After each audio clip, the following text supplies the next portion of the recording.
Hey, everybody. Welcome to the NOTstalgia podcast. A podcast where we discuss the retelling or continuation of pop culture favorites as seen through a queer and feminist lens. My name is Eric Lefebvre. And I'm Jessica Cesaro. And this week, we are talking about Ghostbusters. I ain't afraid of no ghosts. Bow! So, we looked at a couple Ghostbusters. So, the first one, obviously, is the one from 1837. Just kidding. I don't know. Sorry. Because we've been talking about, like, such old movies. We're talking about the 1984 version of with Bill Murray and the Animal House Brat Pack SNL boys, as it were. Yep. And then we're also taking a look at the 2016 remake with the current, or at what point was current, SNL Brat Pack Bridesmaid gals, which was awesome. Yeah, the female reboot. Yeah. That's what everybody came to know it as, Yeah. I guess. I'm so excited to get into this. Me too. I have so many thoughts and opinions. So for clarification, because there are many different iterations of Ghostbusters, right? There was like the animated series that they did, and then they did like a whole bunch of other things. Yeah. But we are only going to be focusing on just the first Ghostbusters and the reboot that happened. So Yeah, so it's like one-to-one, first-to-first, Yeah. essentially, yeah. I mean, maybe later we'll talk about like the animated series and stuff like that, but this is what we're focusing on now. Totes. So excited. Let's get Let's into jump it? in, yeah, okay.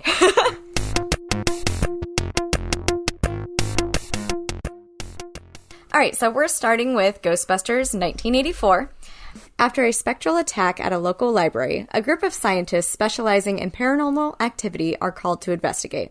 After witnessing that ghosts are in fact real, these college boys are fired from their university positions and open a ghost hunting business, which takes off almost immediately. Meanwhile, local musician Dana Barrett is terrorized by a demigod named Zool, who is hellbent on making their way into our world.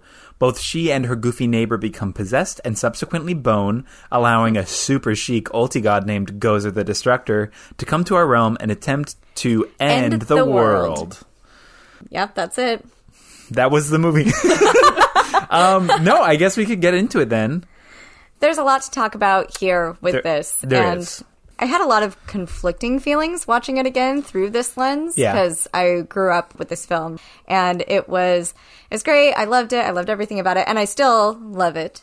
But looking at it through this lens it's not as great as I thought it was. Yeah, I sort of feel the same way. So it's like my impression of Bill Murray initially, the first time seeing it, I was like, I love Bill Murray. I think he's fantastic. I think he's wonderful. But his character in this, like, even from the first scene, is him, like, being a creep. Just, like, oh, for sure. Straight up, him doing that little, like, electric test with the two subjects, one of which is, like, a cute young girl. The other is just some, like, goofy college dude. He's letting her get all the answers right and then zapping the guy, and the guy, like, leaves. So then he's, like, trying to hit on her. He goes and sits next to her, and that's when Dan Aykroyd comes in. He's like, there's been a ghost. I was like, oh, shit. I guess this is happening. I guess that's... Well, and the thing about that, too, is it was supposed to be funny.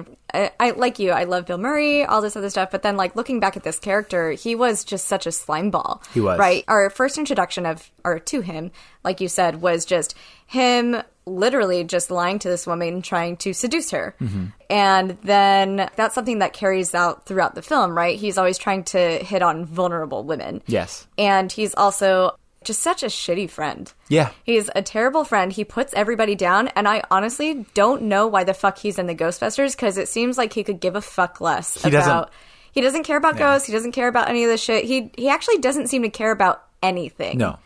So why is he a Ghostbuster? Yeah, I was also confused on that because, like, I guess he knew some stuff, but at the same time, he was working through under this guise of, like, oh, I know how to use words. Like, when they see that ghost, like the female ghost, when they go to investigate their first ghost hunt, they all walk in, and it's like the lady from the intro scene, or the ghost lady, and they're kind of trying to go and be like, oh, investigate, I can't believe it's here. He's like, you guys don't know how to talk to quote-unquote women, and that's sort of what the tone is. So he's like, I'm going to take you back around the corner because I know how to talk to ladies, and it's like, that's sort of his only MO in this entire film, is like trying to fuck.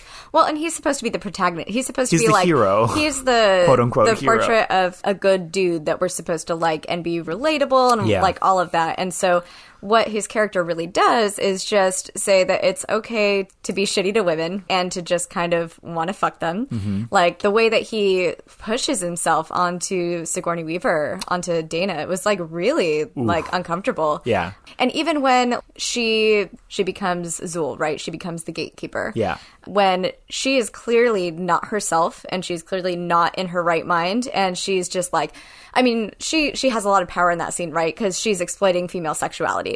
And in order to open this fucking gate, they have to bone, which is weird.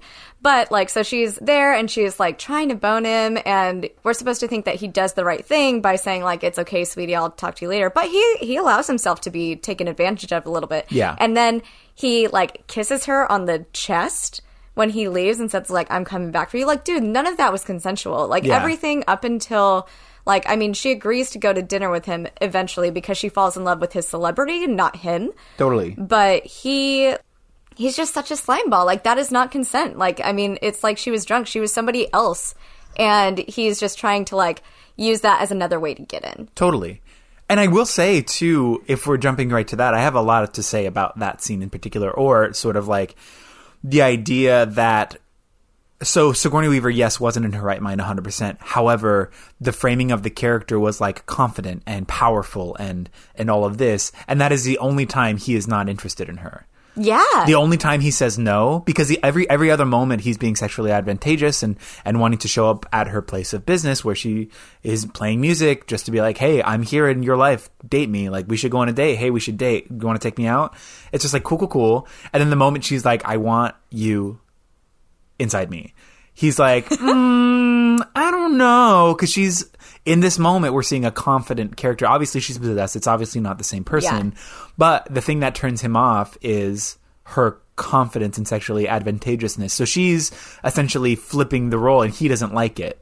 Yeah, and I thought that was really hot when she was just like, boom, I'm like, I'm gonna take advantage of you, whatever. And, like, you're right, like, he doesn't want that empowered version of her. He wants her to be weak. Yeah, he wants her to be, because, again, he likes vulnerable women. So there's two things that I want to talk about there. One is when we get Gozer, they're like, a woman, what? And they're like fucking terrified to approach her because she's female presenting, right? Or they are female presenting. Yeah. I don't want to assume their gender because it's a fucking demigod, right? Oh, truly, yeah. And they make it very clear off the bat that it's just sort of like, we inhabit whatever you see as, like... Yes. They inhabit what you find terrifying, right? Yes. And for them, it's strong female presence. Strong women, yeah. And so, like, they're terrified to even talk to her. So that in itself was a little bit telling. But then... What that sort of indicates, especially, like, them being afraid of strong femininity and strong female energy, is sort of a reiterative narrative that says that only men can control women's bodies, and it sort of reinstills this narrative that of sort of misogynist ideas, but also, like, the patriarchy itself. I know we talk a lot about this, but, like, it's fucking true, and it's in everything. It's in all media. It's so ingrained in how we intake and digest media. It's the way that we see it. It's all around us. And so this is a very clear interpretation reiterating that misogyny, which is like, ooh. Yeah, absolutely. And to the other point that I wanted to make, too, is a frequent thing throughout this film is these men are so focused on what they're trying to chase or what they think that they want, that when they get it and when it's there, they don't know what to do. So the first point is when they find the ghost in the library and they're like, oh shit, what do we do? Like, they have been talking about this for so long. You know, obviously they've been trying to be like, oh, but what if this? What if, like, they're fucking ready. Yeah. And then they finally get it and they're like, oh shit, what do we do? And then in this, with going back to Dana, once she's there and she's ready for him, right? Because he doesn't have to chase her anymore, then okay, like, you know, like, what does he do with that? And I think that that's, like, a bigger problem is that talking about patriarchy and stuff, right? Like, a lot of it is based on the chase and based on these ideals of things that they want to attain. But then once they get there, what do? Yeah. They don't know what to do. Because there's no handbook. I mean, like, I guess there's, like, a dude handbook or whatever. Like, this is what you need to do to be successful or what you need to do to be a man. Which, like, what they were saying about, like, masculinity and this whole thing was really fucked up. And, like... That's sort of the embodiment of Bill Murray's character. He is the sort of quote-unquote male guidebook for these other characters. Because they are of science, right? They are like, oh, there's a ghost. It's this person. And he's, like, kind of mocking and talking down on them a little, like, you don't know how to talk to women. But they're like, no, this is a ghost. Look at it through science. And he's like, it's just, like, you know, he's trying to be this machismo sort of... masculine driven, like I'm a man's man and I'm going to talk to ladies, even though he's just doofy and a goof, but a misogynist, predatory, creepy goof. You know what I mean? And so these other characters who may or may not be the same, I'm assuming, I will say just clearly, I'm assuming all cis men for the most part are in that way until proven otherwise. That's just the way it works. But they're trying to look at it through the lens of science, whereas he's looking at it through the lens of romance. And that is frustrating because his interpretation of romance is predatory behavior as opposed to... Consensual behavior. Yeah, he's just... She's clearly, like, Dana is clearly hanging out with another dude. And he just shows up. And he shows up and is like, yeah, whatever. Which is like, there's so much going on here with patriarchy, right? And with like the concept of the alpha. Yeah. And Bill Murray's character is always wanting to be an alpha, but in like the slimiest way. He never wants to be a stand-up dude. He wants to get what he wants by putting in the least amount of effort. Truly. And that's what I think so many dudes... like why they like him, right, is because they can see themselves in his character. So there's that, right? So this other dude has been building a relationship with Dana. They work together and things like that. And he just comes and is like, hey, sup? Like, and like the whole time that he interacts with her, like in her apartment and stuff like that, he's just such a condescending asshole. He is, yeah. Like his way of hitting on women is just kind of by like belittling them, you know, and making them lower than him. And he does that to other men, too, right? So, like, again, Dana's coworker. And then when the EPA comes in, first of all, the EPA is the bad guy. Yeah, which we love. But then, like, the other thing about it, too, is it's not about the environment, ultimately. It's not about them breaking government regulations. The reason why the EPA really comes down on them hard is because Bill Murray's character... hurt this little dude's ego, right? Yes. Because it was like a dick-waving competition. Yes. Oh, well, we don't need this. Come back with your fucking warrant. And then he's like... I did come back with my warrant. I'm going to turn off the tower. Yeah, I'm going to come back with my warrant. Here. Look it. See? I wouldn't do that. Like, well, fuck you. Well, I'm going to do it. I am the government. Yeah. And then that little weasel, too, like, later on, goes to the mayor's office and blatantly lies about... what they're doing and tries to like falsify information just to get the government on his side. Yeah.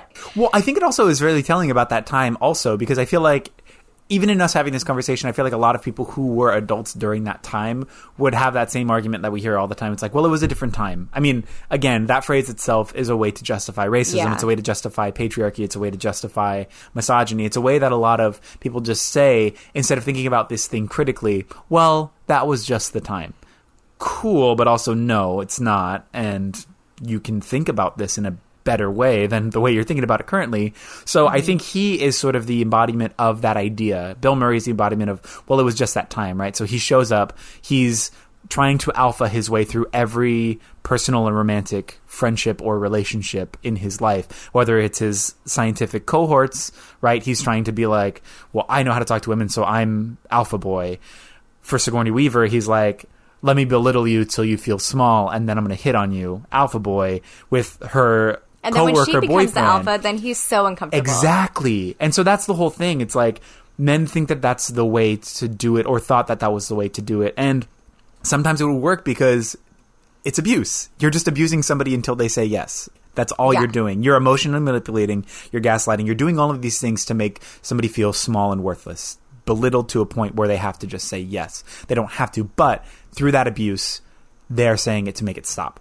Like, well, and also like their means for wanting to be successful. Yeah. So they're trying to be successful as a means of manipulation. Yes. That's why Sigourney Weaver's character falls in love because she's like, fuck this guy forever. Yeah. And then she sees him on TV and she's like, oh, well, he's accomplished. He's successful, yeah. Like, and this whole time, like, they don't interact while her opinions of him change. It is literally just her seeing him on TV. Yep. And I think that's something that we kind of have to deal with, is just these men and these people, these successful people are literally just doing that so you think that they're good or so they can change their, your perception of them without having to put in the actual work. Yeah. Of getting to know you and getting to, prove that they're a good person. Just oh, well, I have a doctorate. Oh, well, I have a business. So much of social media is that too, right? Yeah, and celebrity at large, right? Yes. Yeah, because that's how a lot of people will come to the aid of some celebrity that they really love or have some sort of tie to emotionally. Bill Murray. Exactly. In this character. Yeah, but even just in general, celebrities currently in this moment where people are being outed as abusers, and so many people will just jump and be like, well, no, it was under this context. But it's the tie of celebrity there where our perception of them is skewed because of that successful aspect, where we think that they are good, which is tangentially tied to their success. We just think they're good because they're successful. And so a lot of people think that they're good because they're successful, and they're willing to sort of stake their opinion on it and be like, no, they probably didn't do this. They probably didn't do that. I mean, that moment where Sigourney Weaver sees him on TV, it's very just like you said. Well, and it's I think another reason too is because we're not really allowed a better portrait of, it's either you like something or you don't like something. Yes. And so I feel only right now in the conversations that people are having, we're able to say, I really don't like this person's work, or I'm sorry, I really don't like this person and what they do to other people, but their work is really good. How do we go about that? That's right? Yeah. So we could argue for the sake of this film, because I think it's a much bigger conversation that maybe it would be an entire 2-hour podcast, right? But they were doing good work, right? They were helping people, they were doing all of that, but he was a slimeball. Yeah. Does that discredit the work? How do you feel about that? Yeah. And it's not always black and white. But I think at least knowing what's going on is something that you have to do rather than just blindly fucking following these things. Yeah. And being like, oh, they're canceled, or, oh, well, I love this person. And no, I don't believe that Johnny Depp was an asshole to his wife and beat her. How?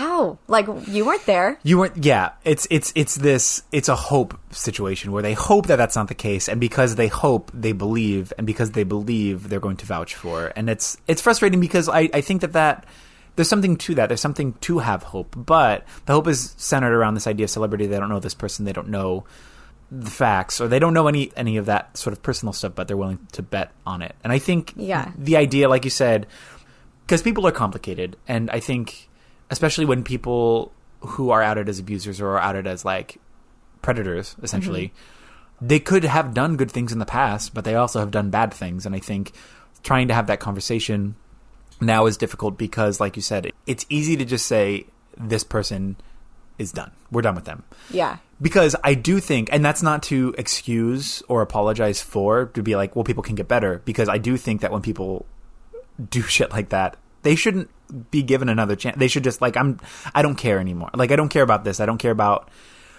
I care about what they've done, and what they've done is hurt people. And so I don't think we should keep giving people who hurt people the opportunity to hurt people more. You know what I mean?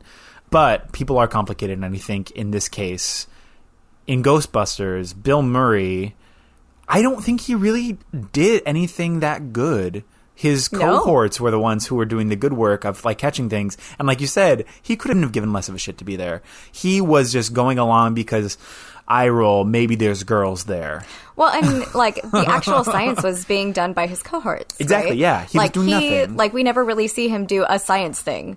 We just see him have these shitty one-liners and try to pick up on women. Yeah. And try to be like, look, I'm going to talk to these people. Yeah. And I mean, I feel so while we're on the topipic of abusers and things like that, there's something else that I really, really wanted to bring up with this.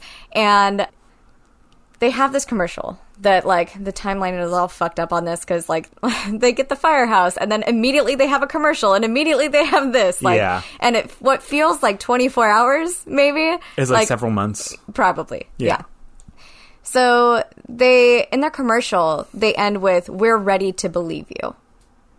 And there's a whole thing to be said for this Ghostbusters and for the next one. But for this one specifically, where I want to take it back to the second scene, right? The very beginning of the movie. Yes. Where they go into the library and they're going to talk to this person. And the woman that saw the apparition is laying down.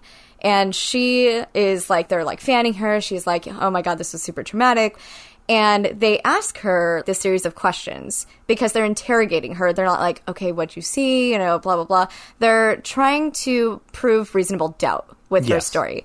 And it starts with like, I was so mad because one of the questions that they asked her was, are you on your period? And it was supposed to be a joke. Like, it was presented as a joke. Oh, well, are you on your period? So if, as a woman, we're on our period, we're not to be believed. Yeah. Like, because that was supposed to discredit her. And that was really fucked up. So then after that whole... That was Bill Murray who asked that, wasn't it? Yes, it was. Yeah. And that was when he was like, no, I know how to talk to women. Again, reiterating his misogynist ideals. Oh, my God. Then they do a commercial and we're ready to believe you. Yeah. Now, let's go to when Dana first comes to them as their supposed second client. And rather than just saying, yeah, we got you, right? Like, yeah, we believe you. She is hooked up to, like, the most complicated machine that I've ever seen as a lie detector, right? And then she tells their story, and, like, she's getting frustrated, obviously. Yeah. And they were like, oh, well, she's telling the truth. And one of them says, she believes she's telling the truth, at least. Yeah. And so their whole thing as this company is like, yeah, we're ready to believe you. We got you. It's not that. It is literally like, we... might believe you. Like, it's a extreme vetting process. Yeah. So, because the other thing too is like seeing a ghost in this is like an extremely traumatic thing. And the Ghostbusters hotline is supposed to be like a trauma hotline kind of, right? Yeah. But can you imagine like calling like a rape hotline or something and then going in and just having to go through like this crazy amount. I mean, you already have like rape kits and things like that are extremely traumatic, right? Yeah, I was going to say. But at least you're not put through a fucking lie detector test to see if you are telling the truth. Like, oftentimes that's what police do though with victims of rape. It's like, because they go through this process of being like, well, are you sure this happened?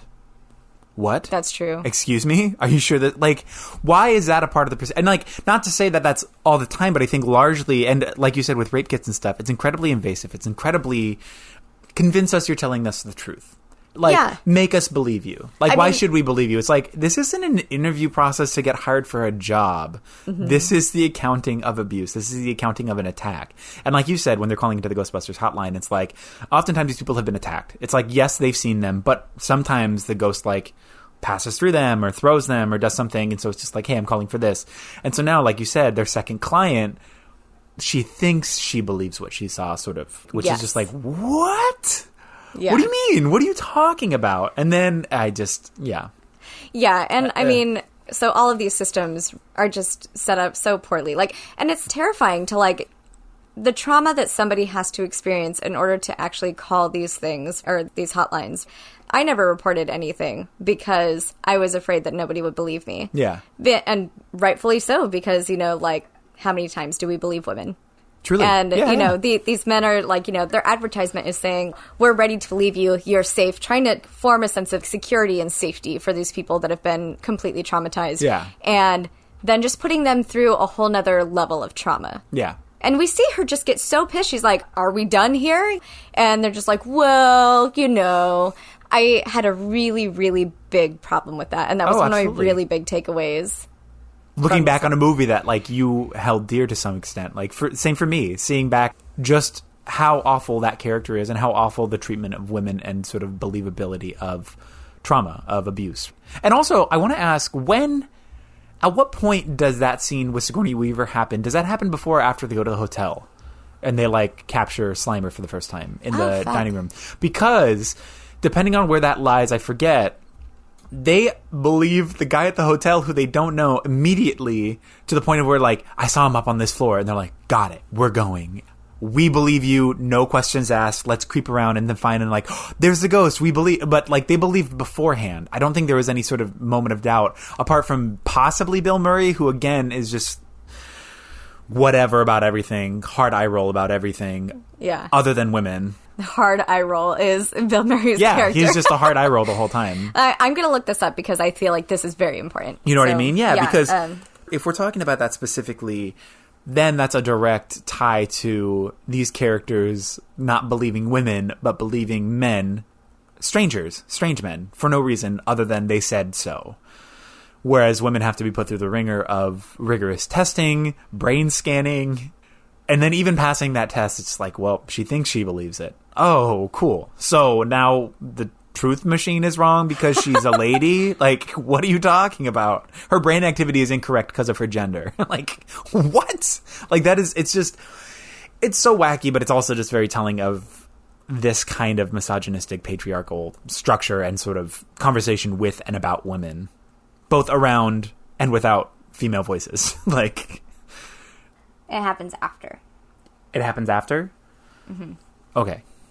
I think it still holds its weight, though. Just the fact that it's like, I don't know, was there a ghost between those two that they saw? Or was it, they've only seen the one Yes, thus and they far. completely doubted Dana, and she looked crazy because he opens the fridge and he's like, just some eggs, right? Pretty much it was something to that effect. It was some eggs. Junk food. Want a bone? Yeah, he also, let's make this very clear distinction, he opens the fridge and tries to shame her for the amount of quote-unquote junk food she has in her fridge. Oh, God, yes. And he's just like, wow, it's all junk food. I can't believe it. And she's just like, shut up. Like, what? Stop. But, I mean, it's a way of, again, making her feel smaller, making her feel ashamed of her body or her habits or whatever. It's him doing the alpha thing that alpha men or male people do. Yeah. Right? They try to make other people feel small, so then they don't feel small. They can feel big. They can feel in charge and strong, and they're the ones who make the decisions. Bullshit. Shut up. Go take a nap. Yes. You're tired. Like, you're so tired. Your ideas are tired, and it's just, ugh. It's gross. Yeah, and you're right. Like, the fact that they believe the hotel concierge or whatever his position was, like, immediately after having this experience with Dana, just like, oh, sure, yeah, we'll be right over. Yeah. You know, like, but with her, they were just so patronizing. And he continues to, like, be that way with her throughout the whole film. Yeah. Until, like, oh, shit, you should have believed her from the beginning, you know, because guess what? Now she's possessed by this dude. Oh, my gosh. Yeah. I've got a big topic that I wanted to bring up. I know we haven't really talked about it, and I know it's like a term that is used currently as just like a regular thing, but the term spooky as a evolution of a racial slur. Oh. Yeah, I know. I talk about this with friends sometimes because it's, I don't know, when we know better, we can do better. And so for me, I've tried to stop using that. So I just want to break it down. I've read a few articles about it specifically. So the term itself, it's spooky without the Y, is a Dutch word for specter or apparition. So ghost. It's like the actual word that they used for that. Okay. But the development of it, I believe, was during World War II. They started using the term, it was like a merging of the two words, so spooky without the Y and Waff, which was the German word for weapon or gun, as a way to describe black people who were in the army. So then, because of the phrasing of that, in America, in sort of the South, or just kind of anywhere people of color lived or existed, it was a term to refer to black people. It was spooky without the Y, as a means of degrading them or make them feel, I guess, scary. And so that idea of like scariness or like subtle, unsettled feelings sort of started to develop into spooky, which it's like, ooh, just kind of scary. But it was a Dutch term that became an American term, a racial slur that has in Western culture and American culture developed into just a term to mean kind of scary or like little scary. Or like when I think of that, it's always like kind of scary, but kind of cute. Yes. Yeah. And I think the term has evolved or has sort of like, most people don't associate it with that meaning or that sort of historic tie, but it definitely is there. I know a lot of terms will sort of have this like, did you know this means this? But it's like somebody just made it up. But this has a direct tie to the racial slur from World War II in a way of I had no idea. Denoting and belittling black people, black Americans. Yikes. Isn't that crazy? I had no idea. I know. My goodness. And so in this movie too, they use it a lot, which I mean, again, but they use it like without the Y, like a hard S-P-O-O-K, just like boom, several times as just a way to like, have you seen a scary thing, this thing? But every time they said it, it felt like with that in mind, it was just like, ooh, that does not age well with this idea. It just feels very like, ooh, it's rough. It's rough seeing it and hearing that word through that lens. You know what I Yeah. mean? And so some people are like, I think currently are like, I'm going to stop using it. And some people are like, who cares? But this is sort of a bigger conversation about language and using of terms. Like I said, like when you know better, you do better. And so... Well, and who's allowed to take that back? Exactly. And right? again, we're two white presenting people. So it's not like we have no capacity or authority over the usage of it because we were never called that. We were never referred to or degraded in such terms. But knowing it, I do, like, at least on a podcast like this, want to have a conversation about it in general. Well, it's like you said, like, we can do better. Like, Yeah. I mean, if somebody says, like, oh, you said this, and, like, we're all like, in training. We're never perfect. And, you know, things are, like you said, like, ever evolving. We're always learning new things. Yeah. And so if somebody says, like, hey, like, this hurts me, then, like, oh, shit, I'm so sorry. Yeah, like, totally. You know, I'll do better. Somebody that does a really good job of that, speaking of, like, celebrity and things like that, is Jamila Al-Jamil.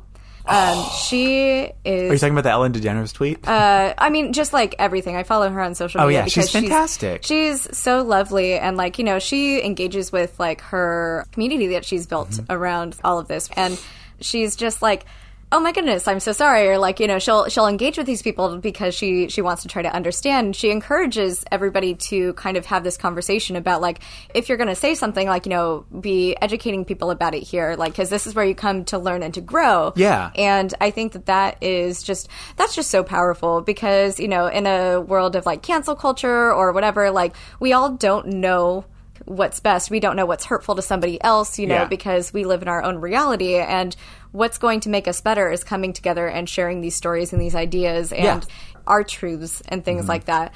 Because and if you have a hard time being like, oh, well, I've always known this person as a she, but now they're a he, and, you know, like, I just don't get it. That's not for you. Like, you need to respect this person. Yeah. If somebody... That's like, not your choice to make. Yeah, Whether or not you exactly. want to refer to them. And No. it doesn't harm you at all. Nope. It is literally just you have such a small mind that you aren't able to fucking grow anymore, and you're actually causing this person harm. It's not harming you, but it's harming them. Yes. So fuck yourself. It's a refusal of growth. Yes. And so in these moments, it's like, we can learn. Like, we're all ignorant to so... No, there's not a single person in this world who will ever be all-knowing, who will know everything. That's never a possibility. That will never be true for it. Not a single person here, right? Yes. And because of that, we're all ignorant. And because we're all ignorant, we can all learn. And because of that, we can all be better, right? Like, just enlighten. Like, let's enlighten each other. Let's talk. Let's grow together and be better. Because, like, I've said and done some stupid shit. Like, as a white person who benefits under a white supremacist state and a white person, I have done and said some shitty stuff that I didn't know was shitty when I was, like, a teenager or whatever. But growing up and being like, fuck, that was gross. I am going to be better than that. Because that's the whole part of the process of growth and moving on, especially for white people to acknowledge their privilege, but also their agency in a world that gives them the allowance of agency. But then also what you need to do within that is, like, educate not just yourself, but other white people who may not necessarily be educated, to allow growth of other communities and cultures to blossom. Because at this point, we're just like hard-ass sidewalk above all of these really beautiful cultures. And it's like, you got to just start breaking up that sidewalk so people can start growing through them. And we're starting to see all these stories, like we talked about, like, making way for other stories, and that comes through enlightenment and education. Well, and I think a lot of it too is, like you said, like, how do we bring people up? Yeah. Rather than, you know, stepping on people, or rather than, you know, being like, oh, well, shit, whatever, like, I'm just going to say this word anyway because it's still in my vocabulary. Like, by doing that, you're actively putting down those communities,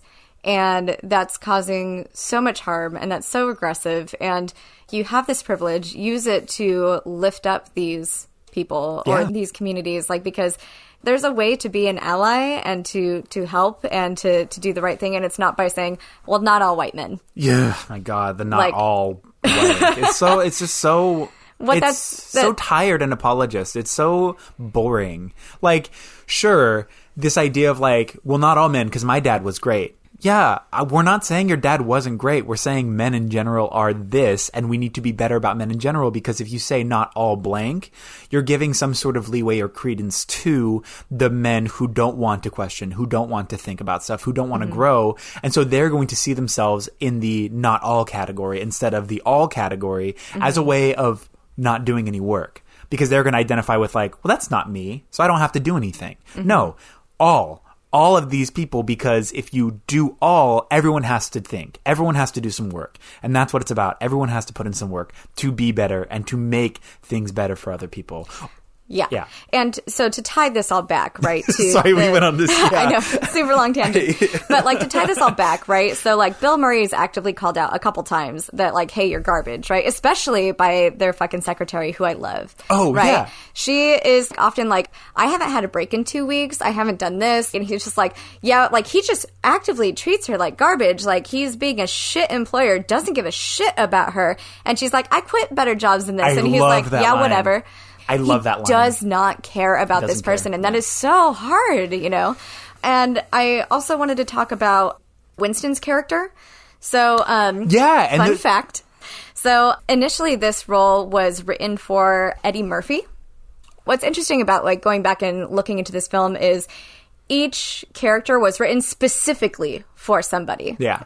And so Winston was supposed to be, in the writer's mind, Eddie Murphy. And then when Eddie Murphy turned it down, they rewrote the entire script because Winston was supposed to come in much earlier in the film. Yeah. And supposed to be a more integral part of the story. But then when Eddie Murphy turned it down, they just wrote him in as just like a little tiny side character. Yeah, it's bizarre that he shows up at like minute 65 or something.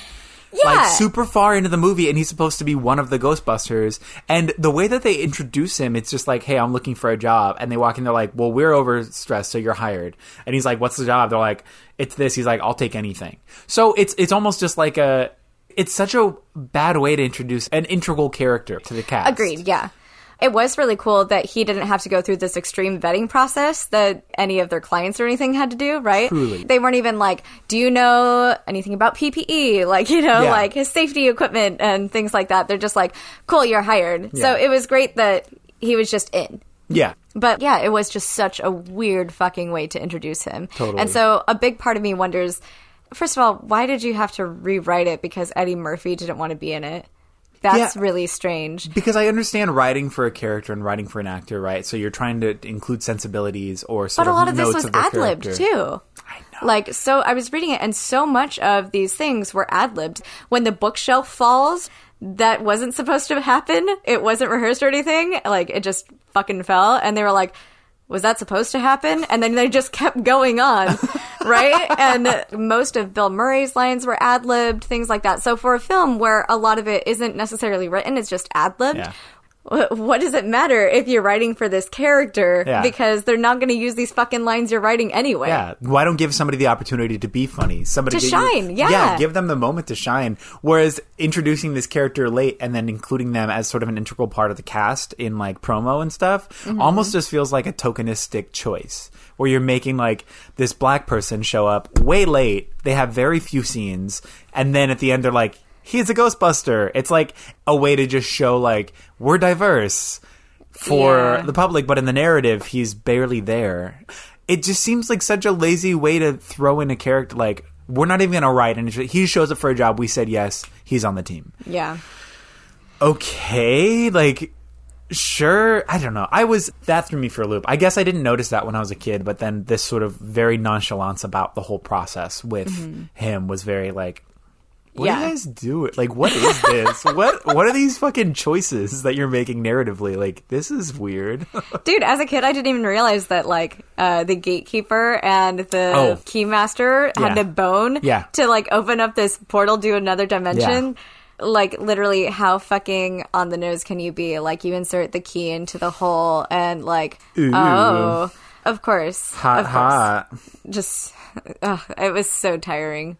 And, like, then they started, like, they brought it back to religion, right? So it was like, it was Christianity the whole time, which made me laugh because then that means that the EPA guy being an asshole and the Ghostbusters were all a part of God's divine plan. Oh, my God.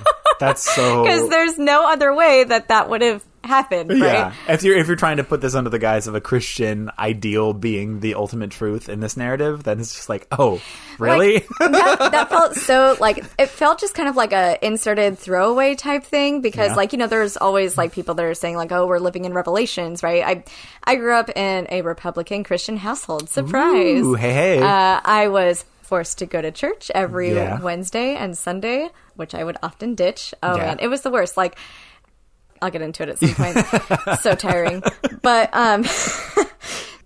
Christians love to like be like, we're in the end of times, you know, come to God, come to Christ, right? But that's always been the case. We've always been at the end of time for hundreds of years, according to sort of Christian theology and doctrine. But they love to see themselves represented in these things, right? Oh, absolutely. So, like, even if it's just, like, inserted into this really silly kind of thing, right? I was just kind of like, oh, man, this is so tiring. True. Yeah, it was goofy. It felt really weird. And, like, also really weird that, like, it was just so thrown in there. Mm-hmm. Like, I was super down with the cult. Yes. I wanted to know about the cult that built this fucking building. And also, like, if they built that building, how did they die out so quick? I know. Because that was, like, more of a modern building, too. Mm-hmm. So, like, how did they die out? Like, that was some early New York Rockefeller stuff. Yeah. Yeah. Like, I kind of hoped that there would be, like, one of the, maybe the last surviving member of the cult would, like, try to get the key master and the person together and, like, kind of guide them or guide this. Like, I think that would have been real tight. That would have been cool, yeah. Because I do think it got a little bit... I mean, the whole thing is wacky, but, like, it got a little bit, not misguided, but just kind of like, oh, okay, this is where we're, okay, yeah, I guess we're going this way. That's cool. Yeah, I'm fine with that. I'm on board. Yeah, sure. But I did love, it was Gozer? Yeah.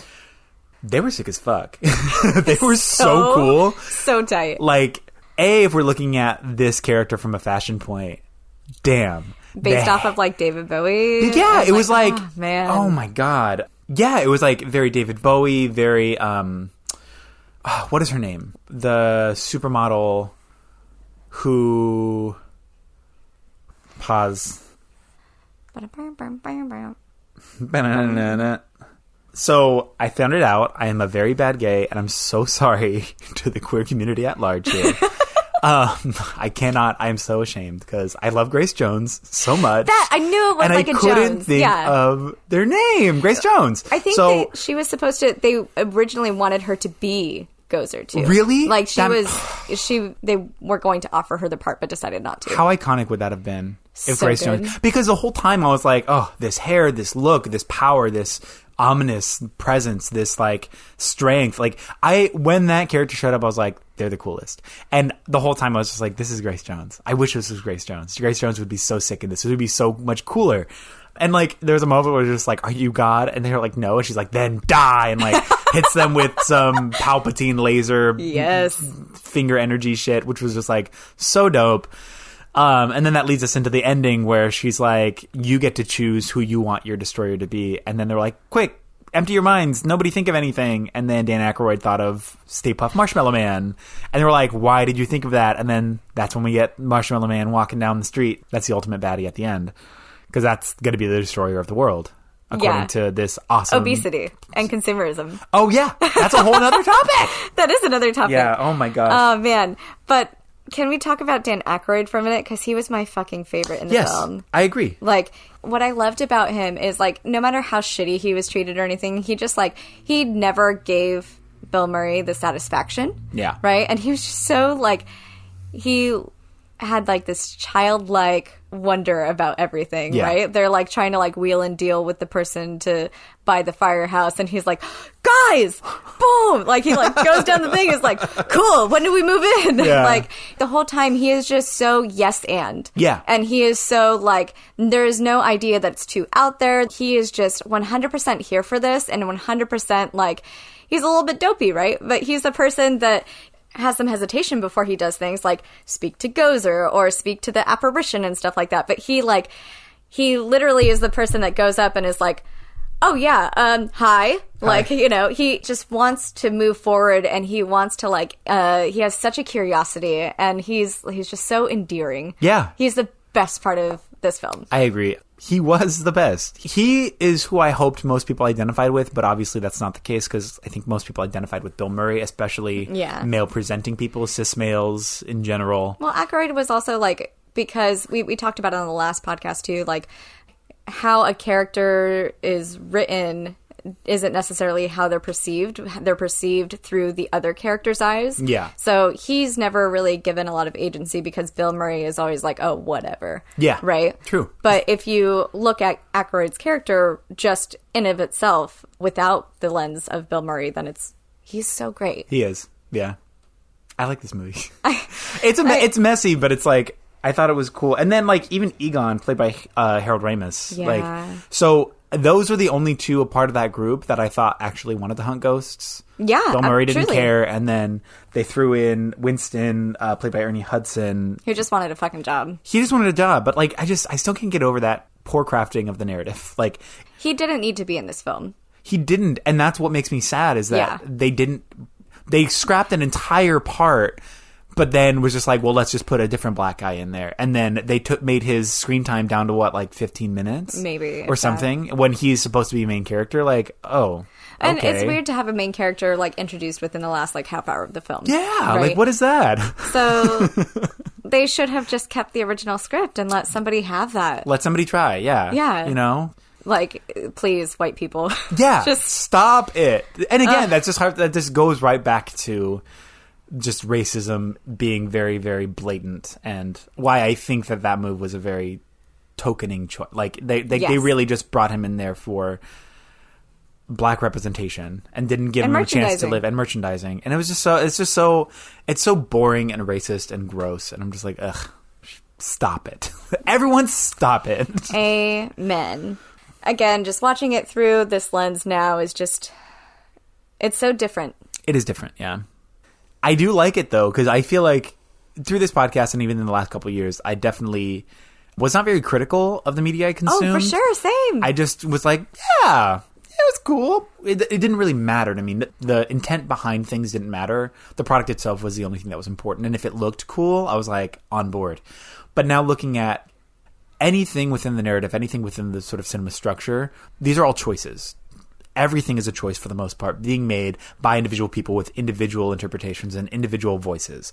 So largely when you go back and look at media like we've been doing, a lot of these choices really reflect the people of that time, and most people suck. So I think just percentage-wise, there's going to be a lot of stories that are told by people who are not good.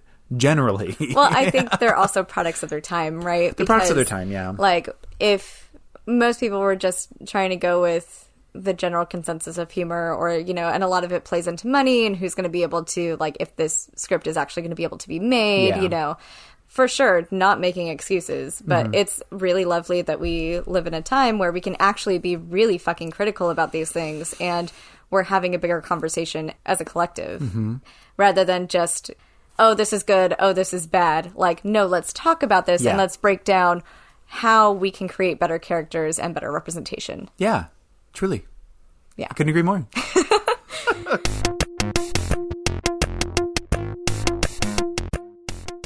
Okay, so Ghostbusters 2016, also very commonly referred to as the female reboot of the Ghostbusters universe.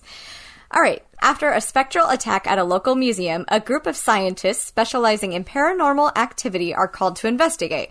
After witnessing that ghosts are in fact real, these college ladies are fired from their university positions and open a ghost hunting business, which takes off almost immediately.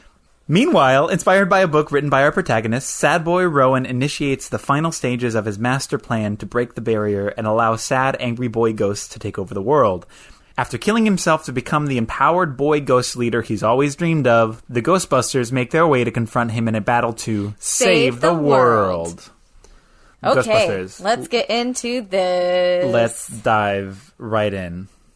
So, okay. Okay. I want to start by saying I loved this film. And I loved it for so many reasons that we're going to be getting into. But I want to talk about why I don't think it was liked initially. And I think a lot of it had to do with nostalgia, speaking of our podcast name. 100%. But because lots of men, lots of people that hold the Ghostbusters original version in the highest regard just didn't want it to be remade for whatever reason, because they put it on this pedestal, right? Yeah. It's like sacred, and how dare you touch this? And it wasn't done any favors by the editing, by especially the trailer that came out for this film, which was just kind of all over the place and couldn't decide if it wanted to be action or funny, or it was like just paced really weird. And it also, from that trailer, it seemed like it was in the same universe, which was really weird. Yeah, they implied that it was like 30 years later, a new team, but it's like, no, in this universe, the other team didn't exist. And still to this day, that trailer on YouTube is, at least as of January, earlier this year, 2019, it is still the most disliked thing on YouTube. Like, it has 1.1 million dislikes and only like 30,000 likes. Yeah. So it is the most hated video on YouTube. And I mean, the trailer sucked, I'll admit it. When this film was first coming out, I saw the trailer and it was like, absolutely not. I do not fucking want this. I don't need this. Yeah. And I am so glad that I was wrong. Yeah. So I sort of felt the same way in some capacity. I was excited about it.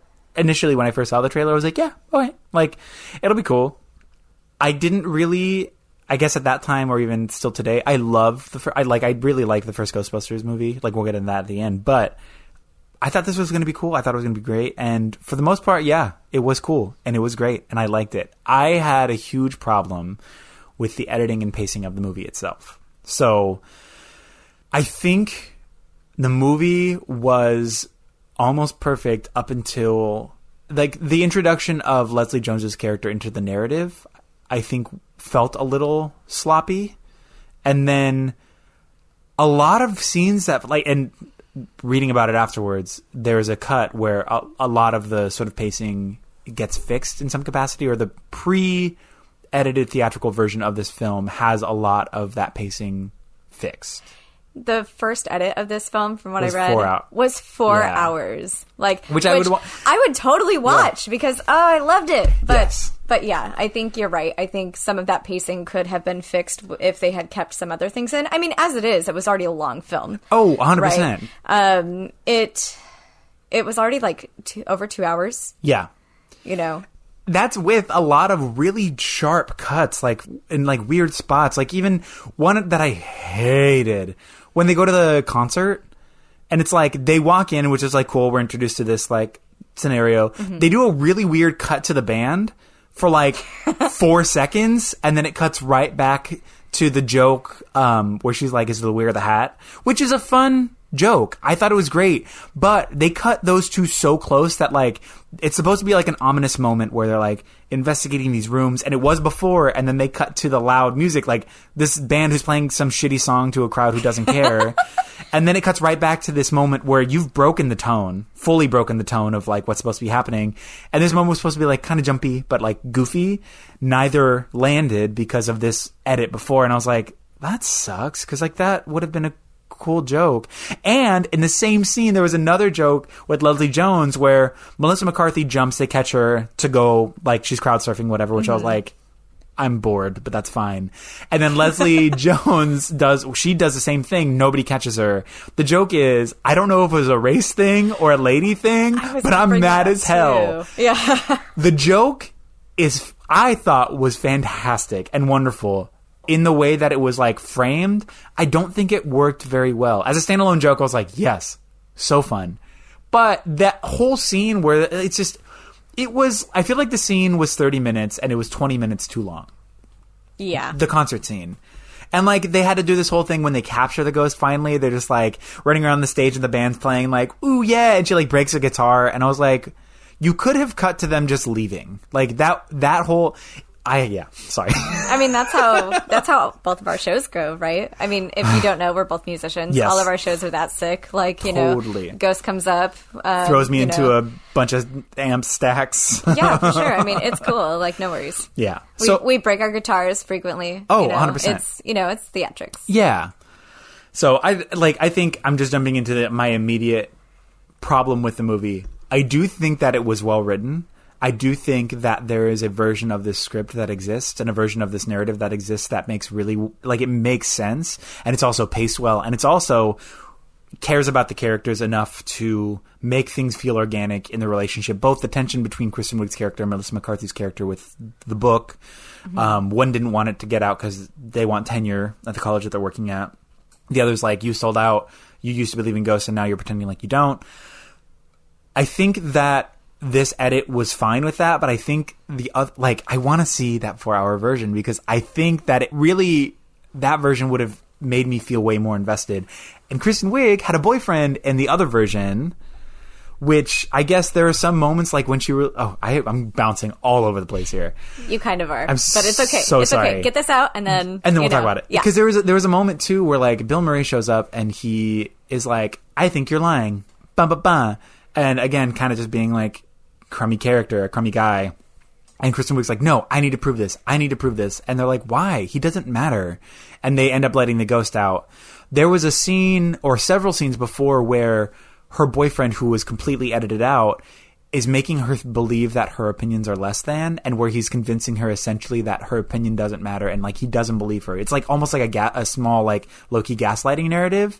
So if that's like this scene butted up with these two previous scenes where she is being sort of belittled and gaslit, then for another stranger man to be like, "I also don't believe you. I think you're lying." That gives so much more motive to the idea of being like, "Well, I'm going to fucking prove it." Yeah. Well, boom. I'm going to push back on that a little yes, bit. Yes. So I'm going to push back on it because really you don't understand. So Kristen Wiig's character's name is Erin. Yes, and you don't truly get her motives until later on.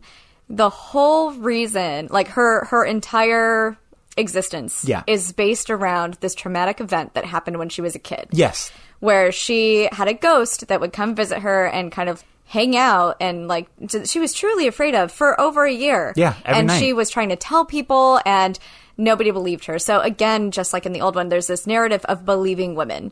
Yes. She was never believed. She was just made fun of, so a big part of her life is spent trying to, like, she finds one person that believes in her, which is Abby. They become best friends. They do all this stuff together. They have this super cute little, like, song and dance presentation, right, when they were kids. Yeah. But her entire story is trying to be believed. She bases her career around trying to prove paranormal activity so people will fucking see her. Yes. Because all she wants is to be seen and to be heard and to be believed because she's been bullied her whole life by her parents, by the kids at school, by everybody except Abby. Yeah. So they come up with, they write this book, they have all of this stuff that they write that is really, really smart. And I think what we don't get that I really would have liked to see is why she left Abby and went on the path that she is now. Personally, I think it's because she was tired. Because trying to get people to understand and to listen to you and to believe you is fucking tiring. Truly, you know? And this was her whole life. So I think, she just got tired and she was exhausted and she was tired of being the outsider, because she was always trying to like push her way in and say, "No, look, I'm important. Look, I am telling the truth. Listen to me, like see me." Yeah. And they never do. So she just kind of then assimilates into society and what the society is telling her to be, right? Yeah. So she turns her back on all that stuff and then gets this. She's clearly miserable when we first see her in this film. Clearly, and she's talked down to by her boyfriend, by, the society where it's like, no matter what she says, she can't get ahead, right? Yeah. It's like, oh, well, I think superstition is, it's dumb. Like, actually, superstition is really great, and that there's studies, and she's like, oh, well, I'm always wrong. It's okay, And she's just constantly put down by everybody in this world that she's trying to assimilate to, that she's trying to, all the people that she wants to believe her, she actually doesn't like. And she actually doesn't feel like she belongs, but it's so funny because even though she's so tired of trying to get people to believe all this stuff and everything, she's even more miserable and more exhausted in that space. Yeah. And so, I mean, we see it when she's just she just kind of talks to herself all the time.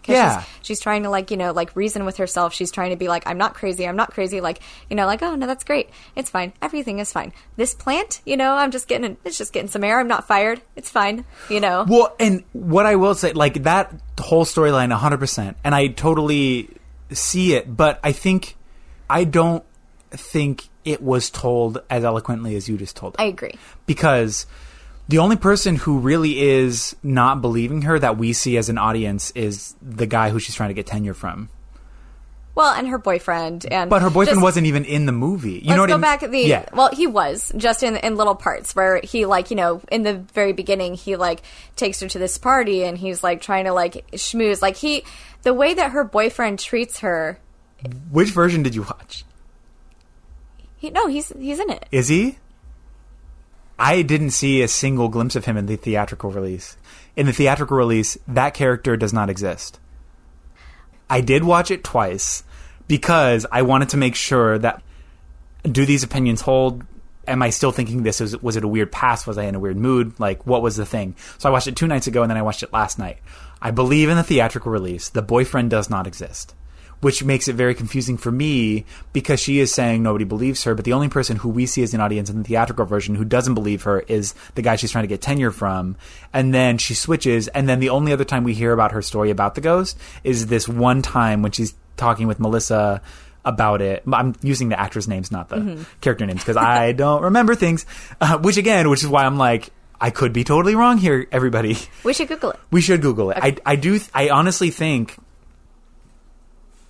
Holy shit, he was cut. Yeah. That fucking changes everything. It does. I mean, and even in the extended version, he is in so little of the film that I was like, oh yeah, well, they obviously cut out a lot of it. But, like, holy shit. But in the theatrical release, they cut him and every mention of him. I think she says, like, my boyfriend maybe once or twice. But it goes nowhere. And then later when she's explaining her story and how nobody believes her, I'm like, who's nobody? Because the only person we've seen thus far is the guy you're trying to get tenure from. He just fucking blew my mind. Yeah. And so for me, that was, like, the editing down. And, like, because, like, they cut out a lot of things that, for the audience not having seen this, would have given us the emotional tie to be like, oh, nobody is listening to her. Look at this person, this person, this person. Nobody cares. And I get the frustration. And I get why you would want to let that ghost out. But then when she does it, I'm like, why'd you do that? Nobody's telling you no. Like, the professor who you don't give a shit about, that's it. You know what I mean? Oh, it was wild. Oh, damn. I feel like, okay, so the next time that we watch a movie, we need to talk about it a little bit more because, so sorry. Every time, because I've seen this movie multiple times because I do really love it. Yeah, and I always watch the extended version. So, like, now I fucking understand, like, holy shit. Because in theaters, he was never in theaters. That guy never was in the story in theaters. What a bad call. Which sucks because it does seem like, I will fully say, the story, like I was saying earlier, I think there's a version out that is fucking beautiful and perfect. And, like, the development of these characters, the development of their relationships, the development of the emotional ties that lead them to the decisions that they make. I think there is so much there, and I think it's fucking awesome. Not even getting into the comedic beats of this whole thing, because comedically, there's so many fucking good moments. Even in the theatrical version. She's great. She's so good. But man, it's crazy to me that they edited down so much, and then even within that, because I don't know if in the other release, but, like, it's supposed to be some sort of Rocky, he's training montage. It's supposed to be some sort of pseudo montage without the overlay of music, but they're cutting between scenes. It's like them learning how to use the gun in the alleyway, and then it cuts to, like, them doing something else, and then them doing something else, and then back to that, and then a bunch of other stuff happens, and then it goes 20 minutes later, it cuts back to the montage of them in the alleyway again, of them still learning how to use the guns and other gadgets. And I was like, okay, but why? It's literally the same time. They all look exactly the same as they did maybe a day before in the scene, and they just do all this stuff, and then they cut right back to that. It seems like they released the wrong edit. It really seems like they released the wrong edit. Yeah, because, like, I've only seen the extended version, and I didn't have any of the issues that you had. Yeah. And so, like, I mean, and a lot of that was apparent in the trailer, right? Like, I mean, the trailer absolutely did not do the film justice. No. So whoever was in charge of editing for this film did a fucking horrible job.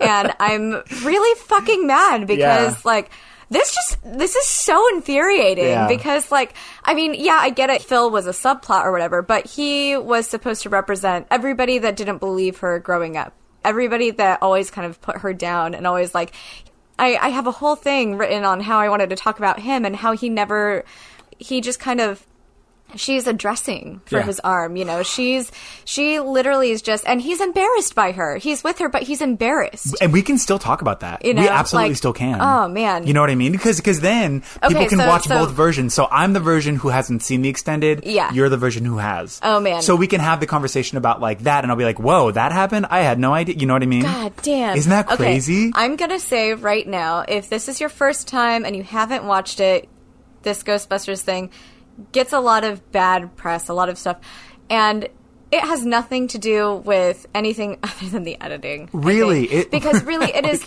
I have so many amazing things to talk. We're going to talk about this movie forever because I love it so much. Watch the extended version because the theatrical version is wild. That's so. It's really sad. disappointing. I know, and that's why I had so many like small opinions, and I didn't really know what to say other than editing, because I think the colors making it like almost comic bookish with like all of these really, really, really deep pigmented colors of like green and blue and purple, and like I was like, yes, give me 80s slime, give me all of that. I love it.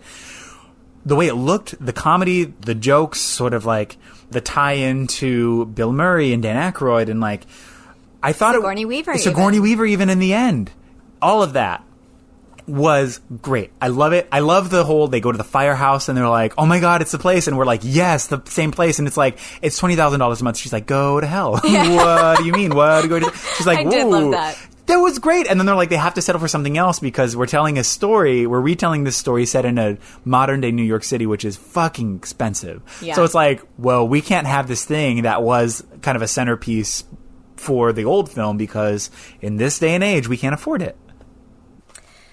All right, so Unpause. Now that we've established that there really is a huge difference in the theatrical release and the extended cut, who fucking knew that it wasn't like a Lord of the Rings situation where it's just 4 more hours of walking? I was going to say running, 4 more hours of running on grass. Let's go back to the believing women. Yeah. So in my version, Phil represents, like I said, all of those people that didn't believe her. Yeah. So when it makes a lot of sense when Bill Murray's character, who is like a Fox News pundit kind of dude, right? Yep. He comes up and he's like, well, you caught a ghost, right? And she's like, yeah, it's right here. Like, oh, well, I haven't seen it, so I don't know. And he's just being an asshole about it. And like, so he's baiting her. Of course, like, and I can relate so hard to her where like, literally her proof is right here and she can just show the whole world, and like you really just need validation from one fucking person that didn't believe you, not just somebody that believed you, but somebody that like actively told you that you're crazy or that you are wrong or you're lying, right? You just need validation from that one person to represent that. And so that's what she did in that moment, and it sucks that, you know, she did that, but I get it, you know, and I thought that was a really relatable part of her character. Because, again, going back to, like, this storyline that you didn't get in the theatrical version is her whole character, and that sucks because her whole character is based around, like, just having this traumatic experience and not being believed. Fuck! And that's what, in the theatrical version, because I haven't seen the extended, like we've established, that's what made it so confusing for me in that moment when she said, no, I am going to show him. I'm like, he means nothing.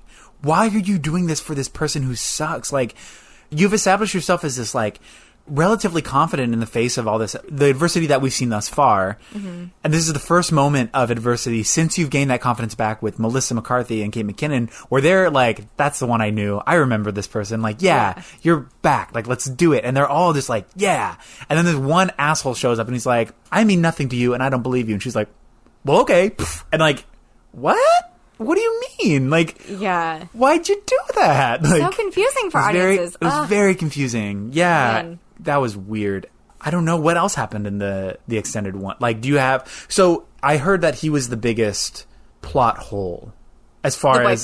The boyfriend. Yeah. Just him not existing in this world really took away a lot of what we begin to empathize with. That's so interesting because he wasn't even really in a lot of it. He was like, maybe made up like 5 minutes total screen time, which is, when you think about that in relation to a movie like this, it shouldn't be a lot, but when it's a whole character that's cut out, I guess it is. It's almost like writing like a 6-page essay and then taking out the thesis statement. Yeah. In the grand scheme of the whole thing, it doesn't really matter, but he was sort of the Avatar segue for the audience to say, we believe you, Kristen Wiig. Like, we're in your corner. This guy sucks. And he is, like, putting you down and making you feel less than. We empathize with you. Well, and it's a way for her to, like, for you to sympathize with her immediately. Exactly. Right? Because he is a garbage bag. Yeah. He, like, the whole time, like I said, like, he's with her, but he's embarrassed of her is kind of how he acts. He can't be seen with her, but he, like... She's kind of a lovable goober, right? And he is trying to kind of gaslight her and, like, manipulate her to be like, this is not how I want you to act. So when she starts acting in a way or saying something that he doesn't want to hear or he doesn't want to be associated with, he just kind of turns away and, like, just completely ceases to acknowledge her existence.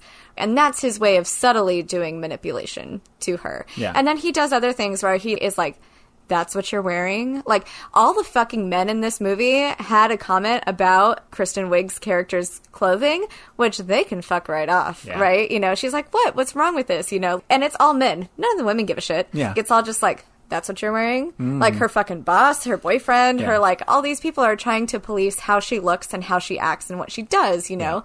And it was just so disgusting. And then...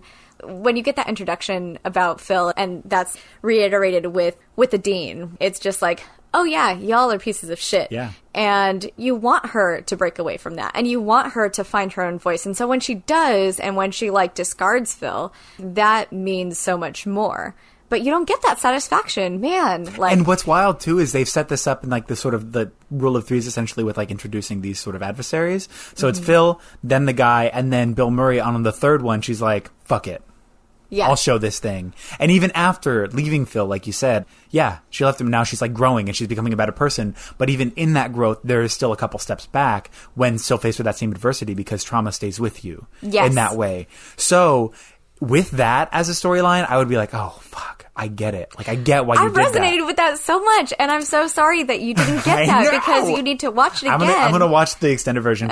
We can watch it together. Yeah. Let's try to find that, like, 4-hour version, because the first cut of this film was 4 hours, and I would love to watch all of it, because, like, the other thing, too, is, like, these women are all so diverse, the way they wrote them, you know, and they're so layered, and they're so lovely, and so wonderful. Like, even people that are, like, just there for laughs. Let's say, like, Holtzman, right?